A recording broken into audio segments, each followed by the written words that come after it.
माझ्या शहराचा, माझ्या मतदारसंघाचा विकास झाला पाहिजे आणि त्या विकासानंच मी टीकाकारांना उत्तर देईन हे सांगणारं महाराष्ट्रातलं आमच्या जवळचं नेतृत्व म्हणजे दीपकभाई केसरकर आहेत, हे देखील सांगताना मला मनापासूनचा आनंद होतो।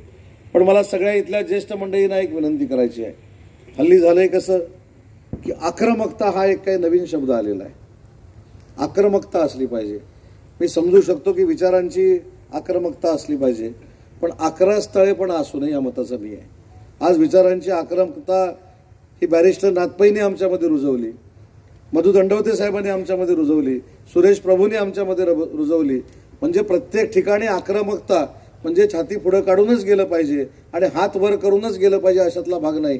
तर आक्रमकता जर विचाराची असेल तर आपण देखील आपल्या विभागाचा कायापालट करू शकतो, हे भाईंनी अनेक वेळा दाखवून दिलंय। मोठमोठे प्रकल्प आज मी देखील सांगतो, आज माझ्या विजयामध्ये देखील दीपकभाई केसरकरांचा वाटा आहे।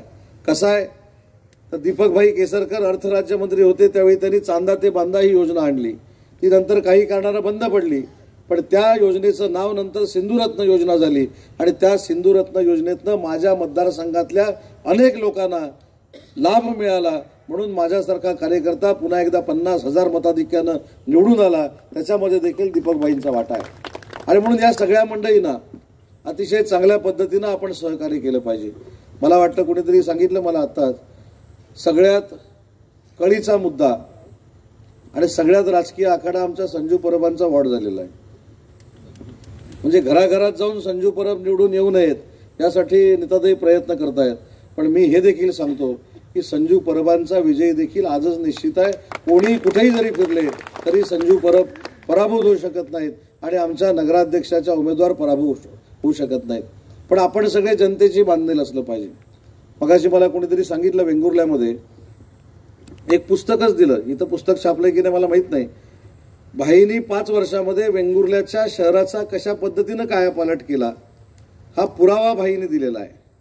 त्याच्यामध्ये निशाण तलाव असेल, नाट्यगृह असेल, मच्छी मार्केट असेल, भाजी मार्केट असेल, हे मी अभिमानानं का सांगतो कारण वेंगुर्ला माझा गाव आहे।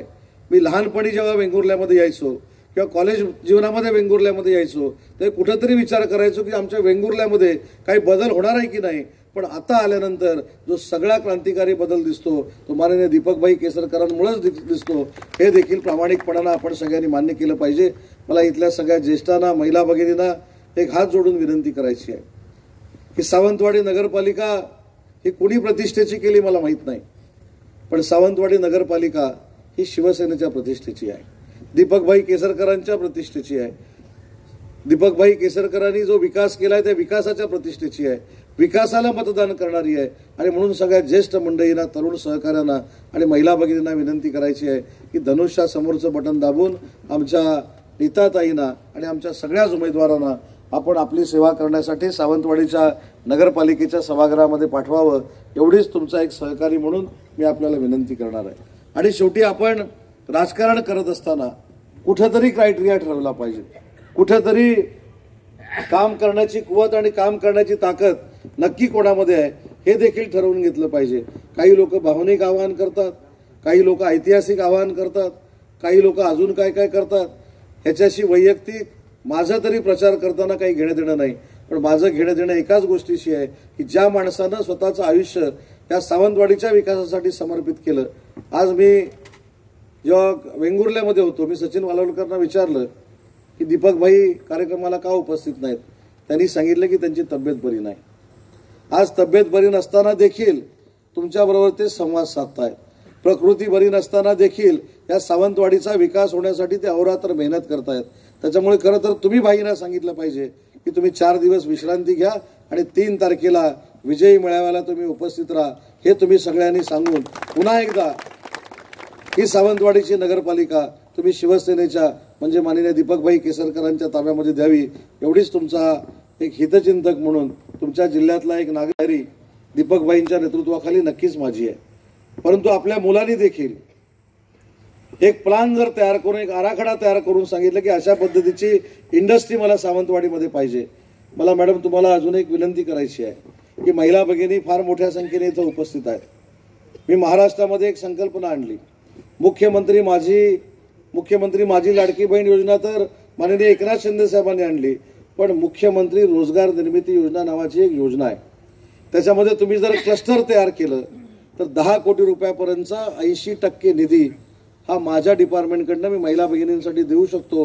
ते फार मोठं क्लस्टर, महाराष्ट्रातलं पहिलं क्लस्टर आपण सावंतवाडीमध्ये तयार करावं आणि माझ्या सगळ्या महिला भगिनींच्या हाताला काम द्यावं ही देखील विनंती करतो. एक टार्गेट करूया की माझ्या सावंतवाडी शहरातली 500 मुलं आणि मुली स्वतःच्या पायावर उभी राहिली पाहिजेत. पण ते पर्यटनाच्या व्यवसायातनं राहिली पाहिजेत, नारी निवास योजनेतनं राहिली पाहिजेत, फूड ट्रकमधनं राहिली पाहिजेत. ज्या ज्या काही त्यांच्या संकल्पना असतील त्या संकल्पनेतनं 500 मुला मुलींना एका वर्षात स्वतःच्या पायावर मुख्यमंत्री रोजगार निर्मिती योजनेमधनं त्यांना उभं करायचं. हा संकल्प देखील बाईंच्या नेतृत्वाखाली तुम्ही करा. सगळं मंत्रालय मी सावंतवाडीमध्ये घेऊन येतो, अजिबात चिंता करण्याची आवश्यकता नाही. मगाशी तुम्ही सांगितलं आम्ही काम गतिमान पद्धतीनं करतो. अख्खं मंत्रालय सावंतवाडीमध्ये येईल. अख्खं मंत्रालय नुसतं सावंतवाडीमध्ये नाही येणार. नाही, महिलांनी टाळ्या वाजवण्यापेक्षा महिलांनी 2 तारखेला टाळी वाजवत वाजवत धनुष्यबाण दाबा ही माझी विनंती आहे. पण मी दिलेला शब्द विसरत नाही. तुम्ही 3 तारीख झाल्यानंतर कुठलीही तारीख मला सांगा. महिलांच्या सक्षमीकरणासाठी, महिलांना स्वतःच्या पायावर उभं करण्यासाठी आणि माझ्या तरुण सहकाऱ्यांना किमान दर महिन्याला लाखभर रुपये मिळाले पाहिजेत यासाठी माझी मुख्यमंत्री रोजगार निर्मिती योजना पूर्ण सिंधुदुर्ग जिल्ह्यामध्ये राबवण्याची आम्ही आज या कार्यक्रमाच्या निमित्तानं देतो. पण शेवटी तुमची मानसिकता काय, तुम्ही किती चांगल्या पद्धतीनं या सरकारच्या योजनेचा लाभ घेऊ शकता यासाठी देखील आपण प्रयत्नशील राहिलं पाहिजे. त्याच्यामुळे सावंत मॅडमना, कवितकर मॅडमना निवडून द्या. निवडून दिल्यानंतर स्वतःच्या पायावर तरुणांना उभं करण्यासाठी जे जे काही करावं लागेल ते उद्योग विभागाकडनं माझ्याकडनं केलं जाईल हा शब्द या बैठकीच्या निमित्तानं देतो. धनुष्यबाणासमोरचं बटन दाबून नगराध्यक्षाच्या उमेदवारांना आणि आमच्या सगळ्याच नगरसेवकांना फार मोठं मताधिक्यानं निवडून देऊन समोरच्याचं डिपॉझिट घालवावं एवढीच विनंती करतो आणि थांबतो. जय हिंद, जय महाराष्ट्र. टाइम्स डिजिटलला लाईक करा, सबस्क्राईब करा, शेअर करा आणि बेल आयकॉन दाबायला विसरू नका. पाहत रहा टाइम्स डिजिटल.